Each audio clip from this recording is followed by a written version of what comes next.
to the Monster Hits Club podcast and break room show for sports card and hobby enthusiasts. Brought to you by Piece of the Game. And now, here's your host, First Pitch Mitch.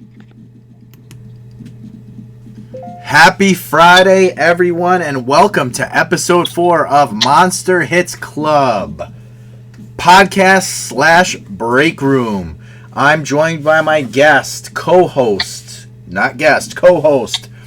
Steve, aka Quarantine Steve. Steve, say hi to the crowd.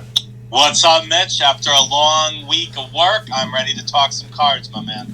All right, and we have a special show today. Well, not really special, but we're going to take as you can see on the table, we're going to take a little turn in another direction. We did a little baseball, we did a little basketball, and now we're going to do a little football tonight. And just to tee my man Steve up here is, I would consider him an expert in football, all the way from college football to NFL. He breaks down the games. He knows things that are just absolutely mind-boggling and mind-blowing, the stuff that he actually knows. We used to be roommates back in the day, and I would wake up at like 2, 3 in the morning, and he'd be out watching old football games, old basketball games too, but the dude is just a machine. He soaks up football knowledge, football stats, knows where guys played college that you and I wouldn't even know who the person's name was, and he could throw out what college they played for and just stuff like that. So I defer to him for a lot of NFL stuff. Not that I don't know the game myself, but I'm not even going to try to compare my football knowledge with Steve's. So today I thought, Steve, what we could do is we could talk about a couple guys that you may be targeting. And I have 2 cards up on the desk right now because last year's football product was probably one of the that really, I think, jump-started the hobby hype. You know, Baker made that, all the quarterbacks in that draft, Baker, Darnold, Jackson, what's his name up in Buffalo? Rosen, Josh Allen. Yeah, Rosen.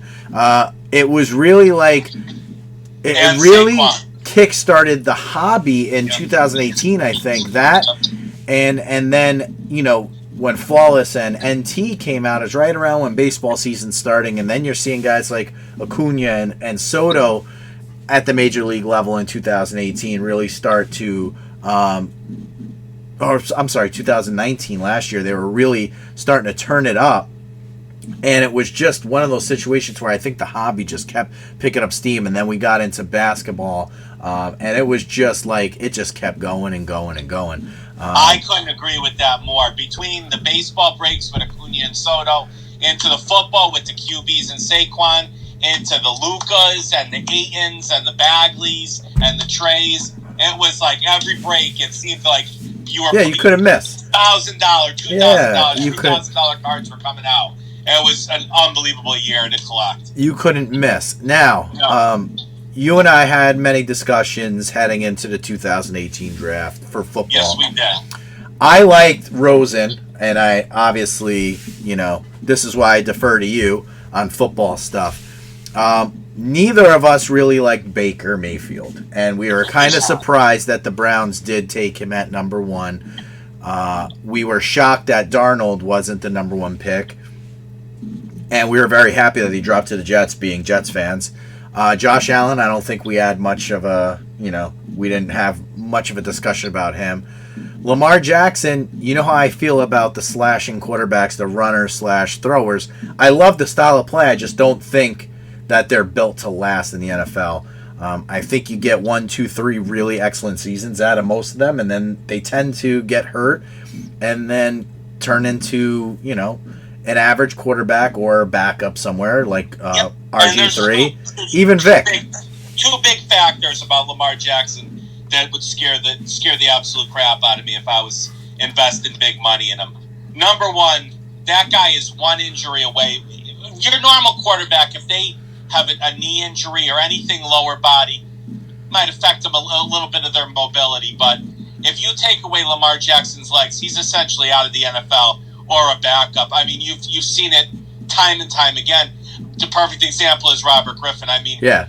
you can't come into the NFL with more hype. He took the NFL by storm. Yep. Cordell Stewart. I mean, you there's a litany of players like that, and Yes. and they come in, and once that is kind of, it usually takes a season or two for defensive coordinators to adjust to that style. You're going to see a whole different ball game this year, assuming we have football. You're going to see a whole different ball game this year when defensive coordinators have a whole off season to scheme and to diagram defenses to combat Lamar Jackson. You're not going to see what you did last year. Now, can Lamar Jackson make those adjustments? In my opinion, he can't. He cannot. He does not have, nothing of him coming out of Louisville dictated that he would be able to be that quarterback. Now, could he have another season like he did this year?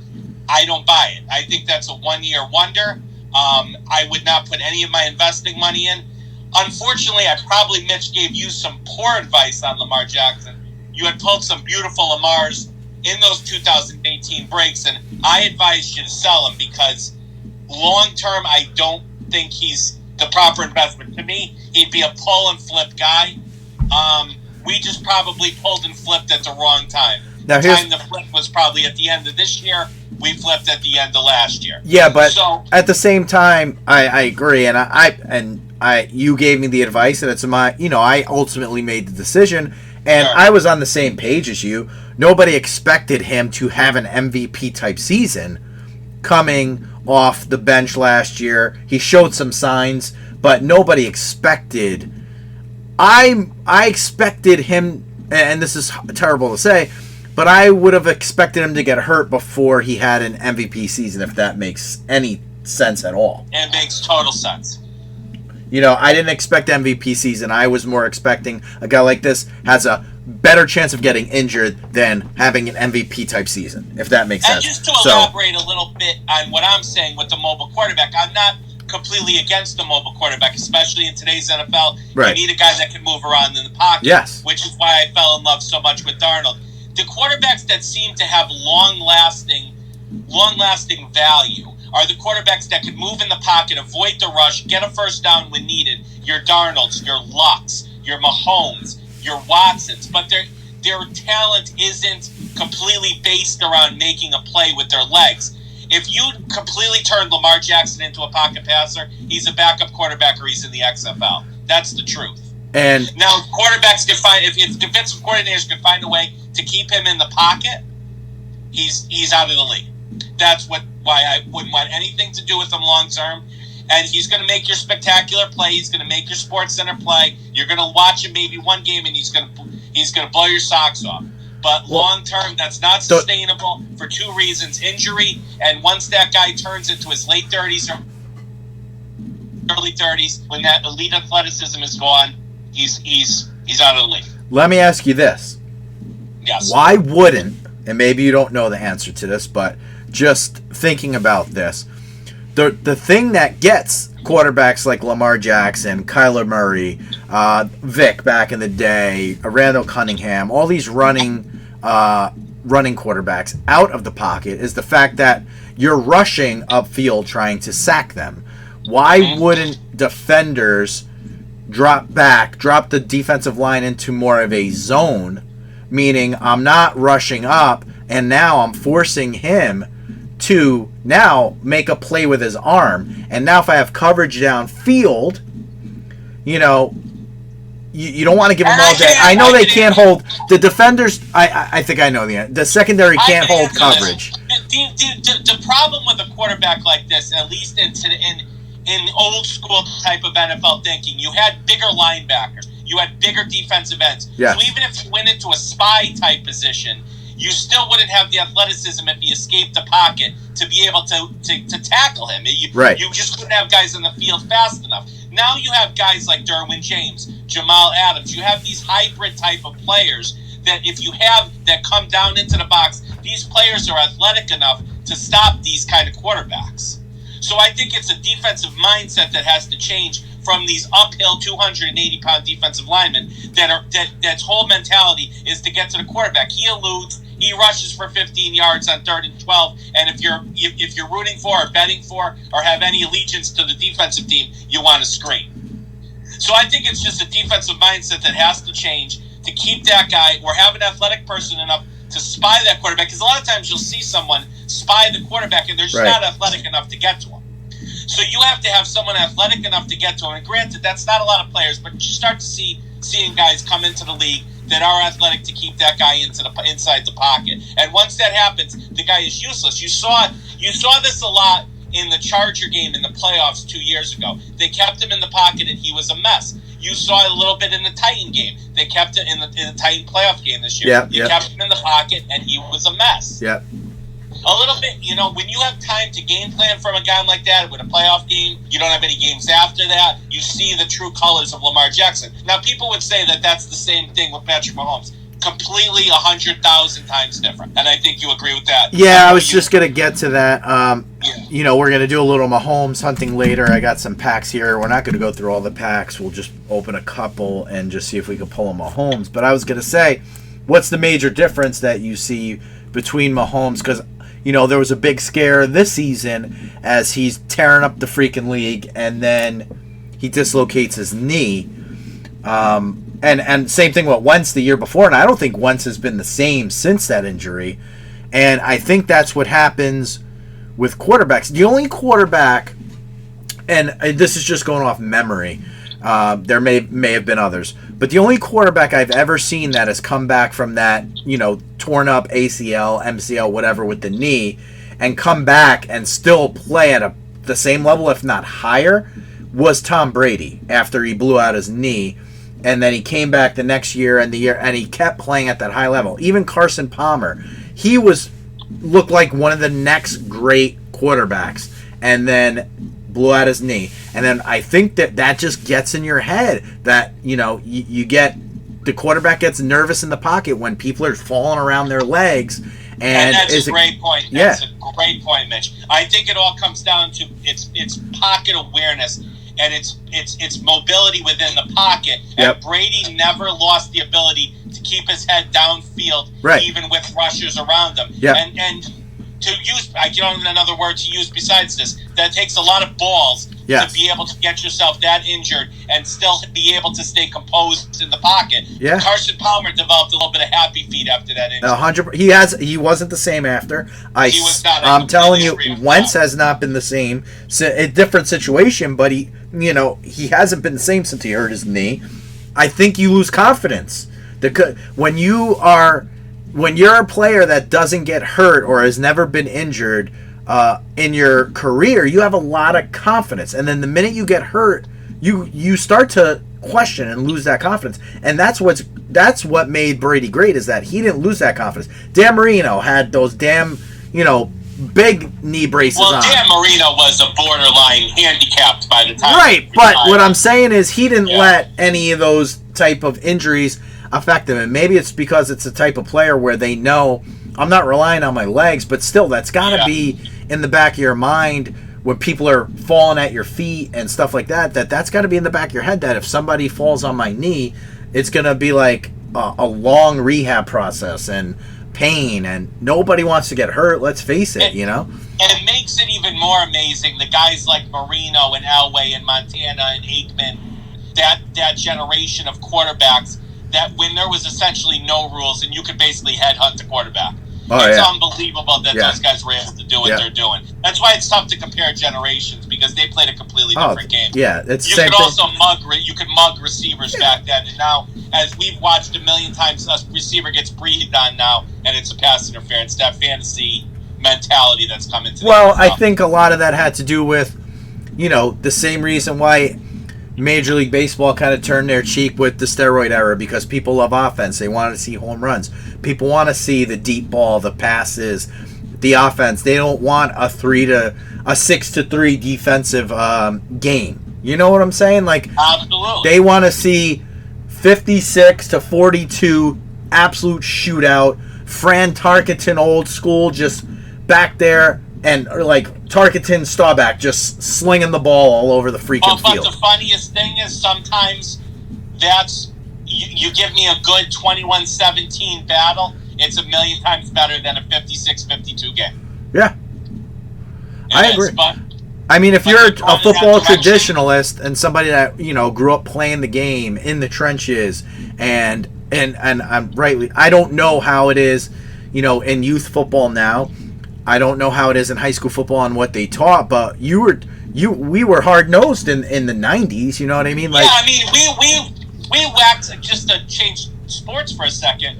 We waxed nostalgic about the Bulls, the Pacers, the Rockets, the Knicks era. You look at the final scores of those games; they're 82-78. Yeah, they're not cracking 100 very often. No, those aren't like now where Luka's dropping 30, 11, and 11 a game. Oh, I say it all. There's no way Curry would be dropping 30 a game.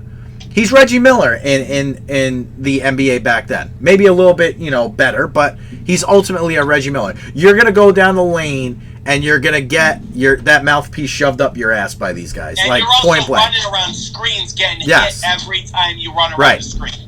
And do you think somebody, once you run into an Anthony Mason on a screen or something like that, the way they used to set screens, you felt it. Now this day it's a lot of pick and roll where it's a little bump and the guy's rolling down the lane. There's no one when you go down the lane. There are no more Anthony Masons because those guys can't defend the 3-point line, so those guys have been phased out of the league. Right. You do have the Anthony Masons, the guys like a Zion's like an Anthony Mason, but the game is so different now that these guys are outside. Well, you don't have those defensive specialists that like a Rodman. You don't have the Rodman. You don't have the guy. If you can't play on offense, or if you can't, if you can't stretch the defense, you can't play. Yeah, Draymond Green's probably the only player I can think of in that category now. And he still has more offensive game than an Anthony Mason or a Charles Oakley. Yeah. Yeah. Oak Tree, baby. Oak Tree. All right, we got to get back to football. All right, so let's talk a little bit about the two guys that are sitting on the table right now, because neither of them had a really good 2019. In fact, I think most people would say they regressed, and for very different reasons. I think Baker has tools. I don't necessarily think Darnold had a lot of tools. So, looking forward, and we're just going to pick between these two guys that I already know what you're going to say, but I want to hear your take on it because I like it. And that's, I'm the host and I can, that's just the way it goes. No, but seriously, and let's throw Josh Allen in the mix too while we're at it. I would throw Rosen in, but he's pretty much, I think he's done. He's a backup. But we've talked about this a lot. QBs, and I say this about, I think to get to that level of player, not much separates you. Like, people scoff or laugh that what happened with David Carr. The dude had tools up the wazoo, but he was just put in a situation where he had no offensive line. He got his ass kicked every game. And David Carr has had as good a tools coming out of college as we've seen in the past 20 years. Yeah. Not better, as good. And the crazy thing is, they'll remember him for, being a failed number one pick, or, top of the draft guy that did not live up to expectations. Where a lot of it, especially as a QB coming in the league, a lot of it has to do with the team that you have around you when you come in that league.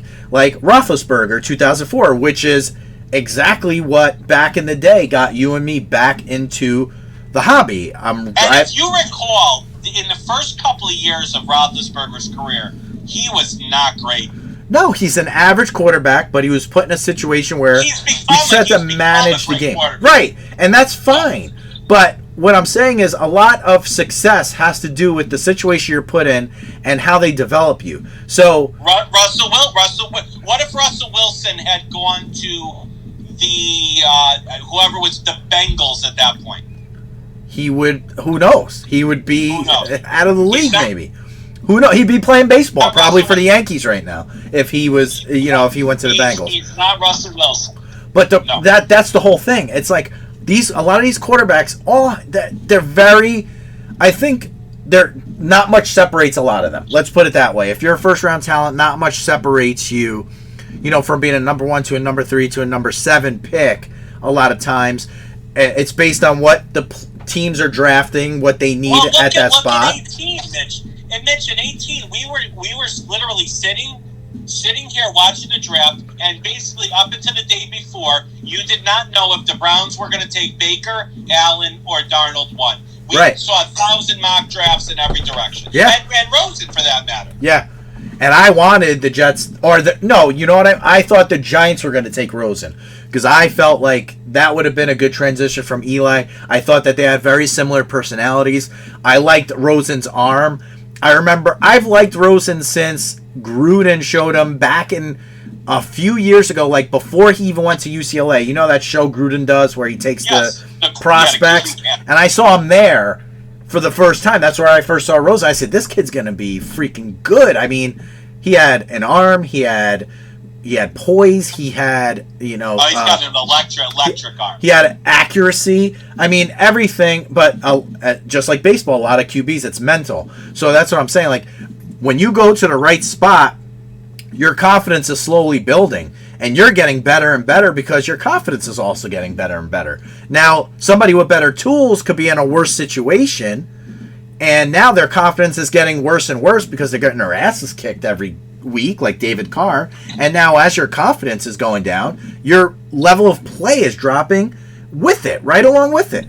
There's, if you could map confidence on a spreadsheet and show it how it correlates with performance, I guarantee you the correlation would be a positive one, meaning, the lower your confidence, the lower your ability, your skills or your play. Without question. Yeah. Without question. And it all depends on where you're going, and what's around you. If you put Brady somewhere else, is he Brady? Probably not. If you put Derek Jeter, that's the one that comes up all the time. You put Derek Jeter on the Brewers back in the day, is he is he a Hall of Famer? No. Probably not. In a sense, maybe, but he's not the Derek Jeter we know. Does he still have 3,000 hits? It's possible, but is he held in esteem as he is now? There's not a chance. Well, let's not get into it. Big difference. We don't have to get in the Jeter conversation now. There's not a huge difference between Derek Jeter and Chipper Jones. It's just how they're perceived. Yep. It's all right, so back to what we were talking about before. Yes. We're running out of time. We're on the wire here. Between those two guys, who are you buying if those two cards are available for sale to you at the same price? Which one are you buying? And don't count serial numbers and all that jazz. Just tell me the player on the card. Let's use Prism. Prism Darnold versus Prism Baker. Who are you buying? Not because you're a Jets fan. And why? Take your Jets fan hat off and tell me why. I am 1,000 out of 1,000 times buying Darnold. As you know, and as I'll tell our viewers now, most of my investments over the past, since the beginning of the year, have been in Darnold. I think there's a small percentage of players left that are in a situation that could absolutely explode, and to me, Darnold is one of them. With the Cubs winning the World Series, you have a lot of teams that are absolutely desperate, and Darnold's in a perfect spot, that are absolutely desperate for any type of success. The Jets obviously haven't won a Super Bowl since '69, biggest market in America, good-looking quarterback, presentable. If he's ever able to lead the Jets to a Super Bowl and win, you will see a market frenzy on this guy that you will not believe. But can't you say the same? But I don't want to cut you off, but can't you say the same about Baker? Because the Browns have been, No, I don't think. Yes, to a certain extent, but I don't think you could match the fervor of the New York market. Number two, it's a talent thing alone. I wasn't, and that's besides for the situation. Right. I was not a huge Baker Mayfield fan coming out of college. I don't like the way he leads a team. There's a lot of things I don't like about him. His situation last year, I mean, he had weapons coming out of the wazoo. Yeah, I agree. Had Chubb, you had Hunt, you had Landry, you had Beckham. You compare that to Darnold, who's throwing to the likes of Robbie Anderson, Jamison Crowder, and Vincent Smith, Ryan Griffin. I mean, it's literally, and behind arguably the worst offensive line I've seen in 35 years of watching the Jets. And what I liked about Darnold was of course, everyone's going to bring up the see and ghost game against the Patriots. Right. As you saw the progression game after game, he didn't get timid in the pocket. And it goes to what Mitch is saying. I want to see how a quarterback handles himself in the pocket, and no matter what was around him, he handled himself well. He stood up in the pocket, he stepped forward in the pocket, and he made throws. To me, he's the kind of guy, you put talent around him. When he was drafted, I said this, and I'll stick to this, I think he gets to the Jets to a Super Bowl within 5 years, as long as there's a respectable team placed around him. He had the moxie at SC. I love to see that. I think he brings the same moxie to the Jets. So to answer your question, it's Darnold 1,000 out of 1,000 times. Not that Baker I would absolutely dump on. Of the three guys, if I had to say a buy, sell, hold on Allen, Mayfield, and Darnold, it would be Darnold's my number one buy in the hobby right now, of any sport. Of any football, baseball, basketball, hockey, Darnold's my number one buy. Did the Jets buy everything you can get associated with them? And we're running out of time. I know we want to get to these facts. In a later episode, I'm going to tell you. I want to kind of go into what Darnold's I'm buying, because there are some overpriced on eBay. So I want to take a deeper dive into Darnold, which I'm buying, which I think are the best investments. As for the hold, I think Mayfield is in a great situation. They just improved the offensive line. He's got all the weapons. Like Mitch said, he's in a market that's dying for a winner. It's a great situation. I don't trust the talent, but I'm going to hedge and say hold, just in case maybe I'm wrong, because he is in a great situation. Josh Allen, on the other hand, I think you're limited in what stats you're going to get. Yeah, I think he's maybe like a decent leader, but he's a low 20s, probably touchdown guy. It's just not a situation for cards. I probably would maybe prefer Josh Allen to Baker Mayfield real life, but as far as cards, I just don't see a lot of upside in him. His card values are higher than Darnold's right now, which I think is insane. So if I had to say buy, sell, hold, buy Darnold, hold Baker, sell Allen. Well, they're higher because now everyone sees that Brady's out of the AFC East. Who was the closest to making the playoffs last year? It was the Bills. Or, I'm sorry, they did make the playoffs. Right? The Bills made the playoffs, right? I don't even remember. The Bills did make the playoffs. So they made the playoffs, and they're saying they're the next closest. And I disagree. They forget, it was a joke, but Darnold had mono, and when he came back, he played pretty friggin' good. Yes, he did. He started off a little slow when he got back, but by the end of the year, he was playing really good with nothing around him. Nothing. Absolutely nothing around him. And I think Gase is a lot of people hate him or love him. I think it's a good guy. I know, but a lot don't. And I think it's because, well, then again, we listen to New York sports radio, and you can't do anything right in any fan's eyes in New York City. So even if he's doing good, they find something to criticize.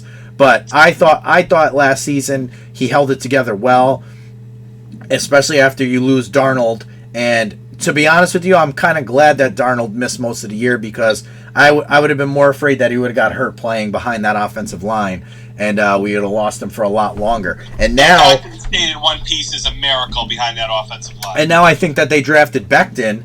He's going to have that much more confidence that he's got that protection, that backside protection. Douglas completely revamped that offensive line. It's ridiculous. So I think I agree with you. I think he is, out of probably the quarterbacks, if I was obviously Lamar Jackson's priced very high right now. He's hot, I get it. But if I'm going to...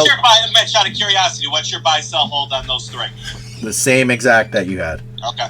I would never buy a Josh Allen. So I wouldn't... I wouldn't... If I got it, I would immediately sell it, because I just don't see him being that type of player. I think we're both torn on Baker because it's the perfect situation. We just don't believe in the guy. I do kind of believe in him, though. We talked about this. I believe in him because I like what he did. Like, I like the moxie. I love that in a quarterback, but it almost goes too... Is it good moxie, though, or is it bad moxie? Exactly, and that's what I was going to say. If he could control it and make it good, like the moxie that had him walk on at, 2 different schools. Where is it Brett Favre moxie? Is it moxie you want?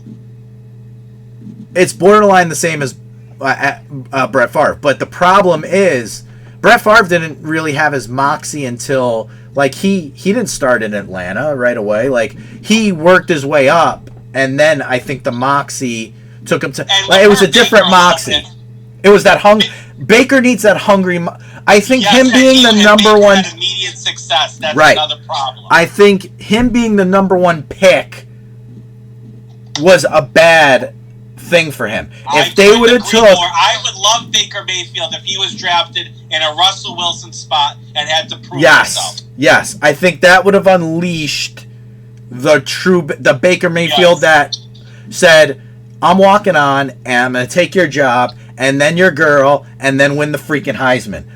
That's the Baker Mayfield I think we needed, and because he was the number one pick, you always competition brings out the best of us, all of us. You know, you're either gonna rise to the occasion and you're gonna fight hard, or you're gonna fold and that's it. Like, you either rise to the occasion or you don't. He's the type of guy that rises to the occasion, and like you said, by him being just handed the starting job, you're the number one pick.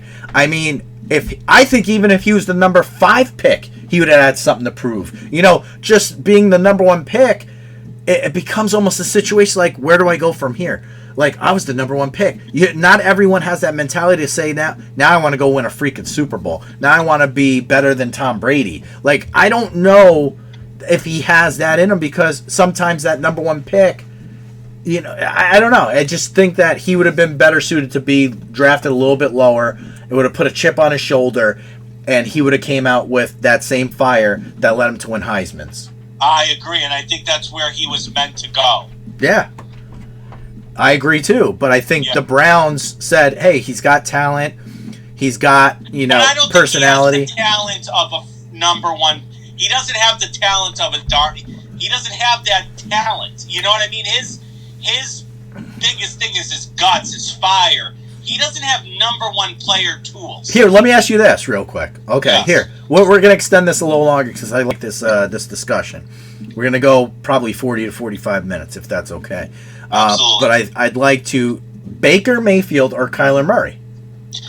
That's not even close, Kyler Murray. Really? Yes. And why? Is it because the running or the leadership? No, it had nothing to do with the running. Kyler Murray see, here's where people would listen to this and say, 20 minutes ago you bashed Lamar Jackson, and now you're saying you love Kyler Murray. It's the nature of what they do. If you watch Kyler Murray play, running is not the first option. No, but he can do it. I know. Yeah, you're right. Kingsbury does not design runs. There's no kitschy offense. It's not anything someone's going to get used to. Where Murray is deadly is Murray's downfield. It's like Mahomes. He's more of a Mahomes. Yes. He's more of a Mahomes. More like Mahomes. Running is the last option. He's not running sweeps and read options and bullshit that doesn't last. He's downfield, and then run if you have to. Murray would be Murray's cards are extremely expensive right now. They are. Looking to invest a little bit, but it's a tough time right now. But with his cards to make a lot of margin on your investment, but huge Kyler fan. If I was investing in a quarterback and I didn't put so much effort into Darnold right now, Kyler would probably be the guy that I was after. And I agree.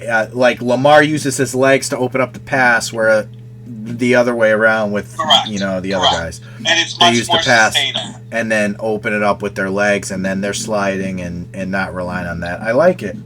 I think there's a good chance that the Cardinals, if they can play some defense, are that. There's always a team every year that 11-5, Kyler's in the MVP. Nice. I like it. All right, so you heard him. Go buy Sam Darnold's, but you're going to drive up the price on Steve if you start buying them all at once. So don't take your time. It'll drive up the price on what I already have too. True. Yeah. All right, so let's open up a couple packs and do a little Mahomes hunting here. We got 3 2017 Optic value packs on the left and 3 on the right. Steve, you could pick first. Which one you want me to open up first? Let's go to the right. Which one? 1, 2, or 3? 1, Let's go 2, 3.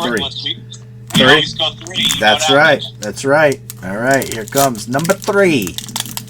And we're Mahomes hunting, but there's some other guys in this product. Mitch, I actually wrote down names, and we have about 14 guys that you're pretty happy pulling in this. All right, so why don't you go through them for us before I start? So, I mean, obviously, right at the top, you have Mahomes and Watson. Yep. But there's a lot of guys that I don't know if they're going to have long-term value because of the running back receiver thing. But you got Leonard Fournette, Jamal Adams, McCaffrey's huge right now. T.J. Watt, Steelers always sell. Dalvin Cook, Joe Mixon, Juju Smith-Schuster, Alvin Kamara, Cooper Kupp, Chris Godwin coming off an unbelievable year, Kareem Hunt, James Conner, and Aaron Jones. Not a bad checklist, Mitch. No, not at all. And surprisingly, you know who does not have an Optic base card? Who? George Kittle. Really? No, I looked it up. He does not. He's an Optic Contenders, not in base. Well, guess what? We got ourselves a rated rookie in the first pack, and it is Donnell Pumphrey. That is not a guy that you Cards are sticking a little Andrew Luck action. Daniel Pumphrey. I do like the style of these prisms here. They're pretty. Oh, you can't see, can you? There you go, Steven. I'm familiar with the product. Daniel Pumphrey. 17 is as hot as anything on the market right now. Mitch, you're obviously much more attuned into the basketball market. Yeah. I would say 17 is the hottest thing going right now, Optic and Prism. What would be the basketball equivalent? Would it be this year's Prism? Would be the hottest on the basketball market? Oh, 100%, yeah. Yeah. I would say 17 Optic and Prism is the hottest thing out right now. I'm sticking on the right, and I went with pack number 2 on the right. So I think I'm going to do 3 of them unless we hit a Mahomes right here. Then we'll save 3. Sounds like a plan. All right. Jeremy Hill. Terrell Suggs. We do not... Oh, we have something weird in here. I think it's Panini points. Yeah. 250 points. And Mitch, just for reference, the Mahomes base card is going for about $200 now. How much? About $200 to $250. Wow. Maybe I should open all 6.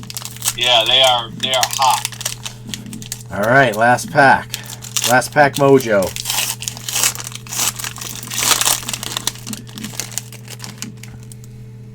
Oh, we got a rated rookie, baby. All right. I almost don't want to look at it. I'll save it for last. Okay. And I'll put this little card right at the bottom. All right, a little Dak. Oh, Forte. Remember him?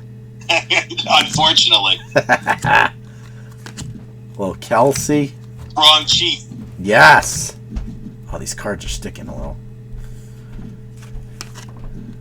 All right. Who is it? Joe Mixon. Not bad. Base. Decent little pull. All right, so there we go. Mahomes is... He's lurking. I still haven't pulled a Mahomes. Out of all these packs, that's like the 6th pack I've opened and not pulled a Mahomes yet. So, all right, so there we go. We got our rated rookie. Donnell Pumphrey Prism there. A base Joe Mixon. We got 3 packs for another day. He's down here. And 250 Panini points. We could get into the Panini points. We could do a 3-hour episode on Panini points. No, thank you. I pass. I'll pass. You could do a solo episode on that. Oh, God. All right, we're up against time here. So, closing remarks, Steve, for today? I enjoyed this, Mitch. I look forward to opening up those other 3 packs and look forward to the next episode. All right, next episode coming to you live Monday, 7 p.m. Monday through Friday, live, 7 p.m. Podcast, 7 to 7:30. We'll take a 30-minute break, and then if we have breaks that fill, we'll do breaks from 8 till whenever, usually till midnight if they fill, and we can keep going that long. But that's the format moving forward. Remember to click subscribe, share, like, comment, all that good stuff. If you like what you see, you want to get in our breaks, follow at Baseball Fine Art, which is Piece of the Game's Twitter handle. You'll see some breaks listed there, as well as our Facebook group. But we're trying to build a community of collectors there with Razes, with breaks, single box, high-end breaks. you could just search Monster Hits Club on Facebook, and you'll find our group, and we'd be happy to have you. As usual, it's been a great week. Have a great weekend. Happy Mother's Day, and we'll talk to you all soon.